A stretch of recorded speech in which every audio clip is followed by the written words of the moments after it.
예레미야가 이제 모든 백성에게 그들의 하나님 여호와의 말씀 말하기를 마쳤습니다.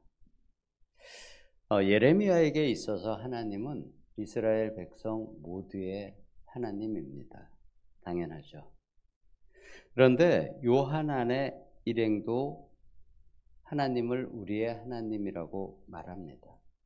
그러나 어, 좀 차이가 있습니다. 그들은 자기들만의 하나님으로 여호와 하나님을 표현합니다. 그들에게는 그들만의 하나님이 따로 있었던 것입니다. 그래서 예레미야도 그 요한안의 세력과 백성들에게 그들의 하나님이라고 계속 기록을 하고 있습니다. 2절에서 호사야의 아들 아사랴와 가레야의 아들 요하난과 모든 오만한 자가 예레미야에게 말을 합니다. 네가 거짓을 말하는도다.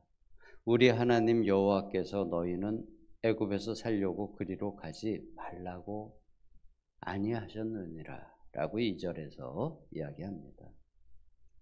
그들은 예레미야가 하나님이 말하지 않은 거짓을 예언하고 있다고 트집을 잡고 있는 것입니다. 그런데 그들을 표현하기를 오만한 자들이라고 말합니다. 하나님 앞에서 오만한 자들입니다. 말씀 앞에서 오만한 자들입니다. 하나님 앞에 오만한 자는 자신이 하나님의 머리 위에 앉은 자들을 말합니다. 그들에게는 하나님이 자신의 편입니다. 하나님이 자신의 이익을 위해 존재하는 분이어야 합니다. 자신이 하나님의 편에 서고 자신이 하나님의 사역을 하는 사람들이 아닙니다. 하나님이 자신을 위해 일하기를 원하는 어리석은 자들입니다. 그러한 자들을 성경은 오만한 자라고 말합니다. 우리는 바로 이 오만한 자리에 앉지 않아야 합니다. 하나님의 말씀을 마음에 새기고 말씀에 순종하며 또 말씀과 동행하는 그러한 주님의 제자, 성도가 되어야 합니다. 예레미야는 말씀과 동행하는 모습을 계속 우리에게 보여주고 있습니다. 우리도 이 예레미야의 길을 걸어야 합니다. 그들은 예레미야에게 이렇게 말합니다. 바룩이 너를 부추겨서 자신들을 바벨론에 넘겨 죽게 하고자 거짓 예언을 한다고 주장을 합니다. 예레미야는 바벨론이 오면은 그들을 해치지 않을 거라고 이야기했지만 그 말을 하나님의 말로 믿지 않습니다. 바룩이 예레미야를 조종해서 거짓을 말하고 있다고 그들은 주장하는 것입니다. 말도 안 되는 얘기죠. 왜냐하면 바룩은 예레미야의 대언자였기 때문입니다. 그런데 바룩은 사실 우리 이 예레미야서에 나타나는 만큼의 역할을 가진 사람은 아니긴 합니다.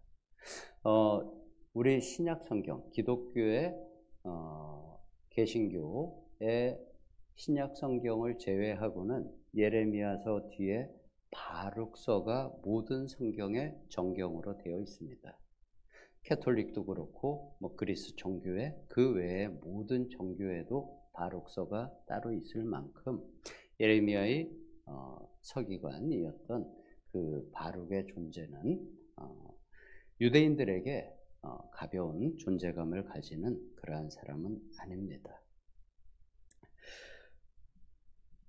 결국 요한안과 모든 군 지휘관이 유다의 남은 자들, 곧 쫓겨났다가 여러 나라에서 유다 땅으로 돌아온 사람들, 남자와 여자, 그리고 유아들까지 왕의 딸들과 그레아다 총독에게, 그달리아 총독에게 맡겨두었던 모든 사람과 선지자 예레미야 그리고 바룩을 데리고 그들은 애굽으로 갑니다. 이렇게 표현을 하죠. 요한안과 군 지휘관들. 그들은 군대의 힘을 이용해서 유다의 남은 사람들을 데리고 강제로 애굽으로 가는 것입니다.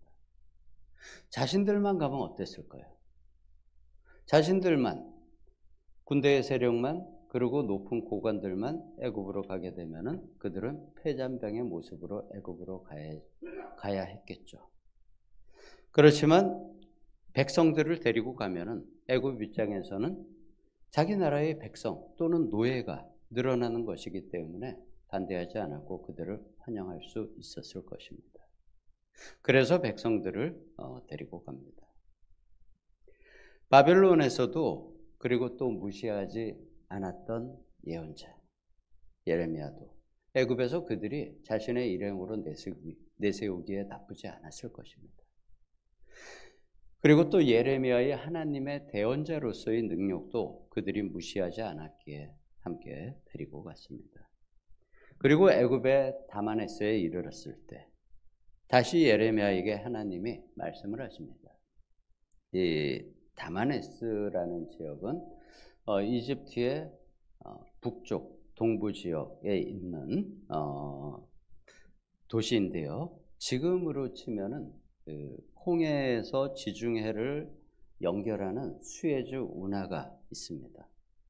그리고 수에즈 운하의 바로 지중해에 닿는 부분의 오른쪽이 믹돌 출애굽기에서 조금 익숙한 지명이죠. 믹돌을 거쳐서 홍해를 건너게 되죠.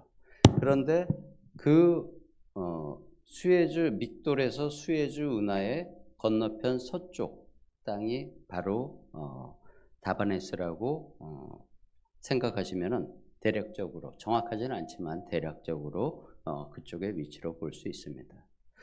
창세기에서 보면은 고센 지역의 제일 동북부 지역이라고 이해하시면 됩니다.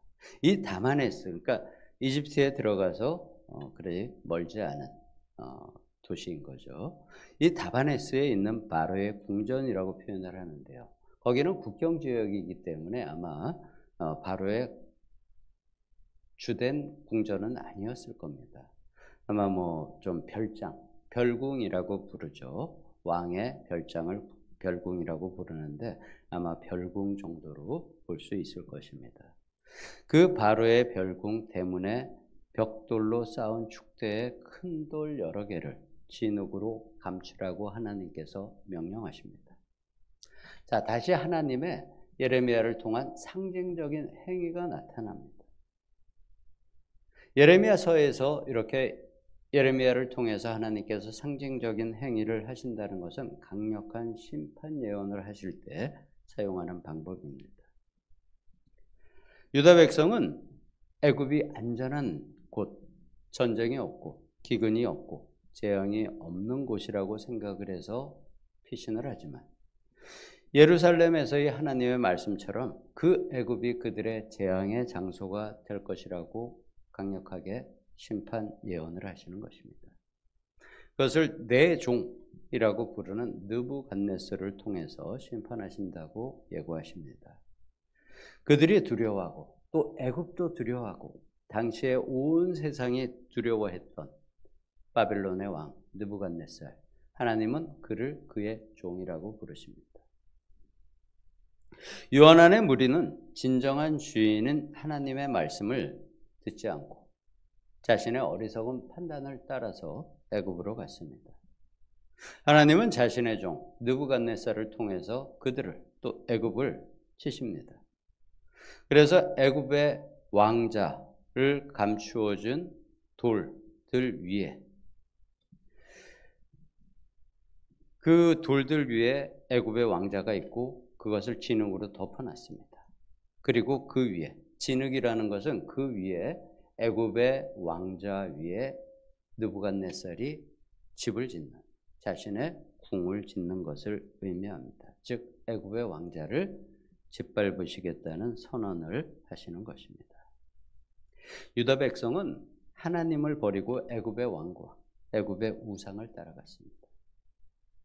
그렇기 때문에 하나님께서는 애굽을 치시고 애굽의 우상들을 심판을 하십니다. 하나님께서는 베세메스의 석상을 깨뜨리겠다고 하십니다. 베세메스라는 도시는 한때 헬리오폴리스라고 불리기도 했고요. 창세기에서는 온이라고 불렸던 온의 제사장. 태양신을 섬기는 도시입니다. 현대의 이름으로는 카이로, 이집트의 수도죠. 그곳을 이야기하는 것입니다. 하나님께서는 유다 백성을 쫓아가 애굽 중심부의 그 카이로에 수도의 석상을 부수고 그들의 사당, 신전을 부수겠다고, 그것을 불사르겠다고 이야기하셨고 실제로 그렇게 하셨습니다. 그리고 그곳에서 유다 백성은 다시 죽어가고 포로로 잡혀가게 됩니다. 이것이 바로 하나님을 버린 대가입니다. 유다 땅에서 예레미야를 통해 주신 말씀 그대로 이루어집니다. 역사가 증명을 하는 것이죠. 이렇게 하나님은 모든 역사의 주관자이시고 또한 우리 각자 삶의 주관자이십니다. 많은 백성이 자기의 뜻에 하나님의 뜻이 맞을 때만 순종하고자 합니다. 이것은 현대의 많은 성도들에게도 해당이 됩니다. 오늘 말씀은 그러한 자들을 오만한 자라고 말합니다. 우리는 하나님 앞에 오만한 자가 되지 않고 나의 뜻보다 먼저 하나님의 나라와 하나님의 의를 구하시는 주님의 제자 되시기를 예수님의 이름으로 축복합니다. 아멘. 네, 제가 기도하겠습니다. 아버지 하나님, 요한안의 무리와 많은 유다 백성이 하나님을 하나님으로 섬기지 못하고 자신의 종을 우상으로 만들어 섬기듯이 하나님을 무시하였습니다. 그래도 하나님께서는 인내하시고 그들을 아버지의 길로 인도하시고자 노력하셨습니다. 지금 이 시대에도 아버지께서는 타락한 세상 가운데에서 우리를 하나님의 나라로 인도하시고자 인내하시며 도움을 베풀어 주심에 깊이 감사드립니다. 우리가 아버지 하나님을 무시하지 않고 나의 뜻대로 아버지를 조정하려 하지 않고 말씀의 반석 위에 서서 말씀에 순종하며 아버지와 주님을 진정한 마음의 주인으로 모시고 동행하는 그리스도의 제자, 아버지의 자녀 되기를 우리 마음의 인도자 되시는 예수님의 이름으로 기도드립니다. 아멘.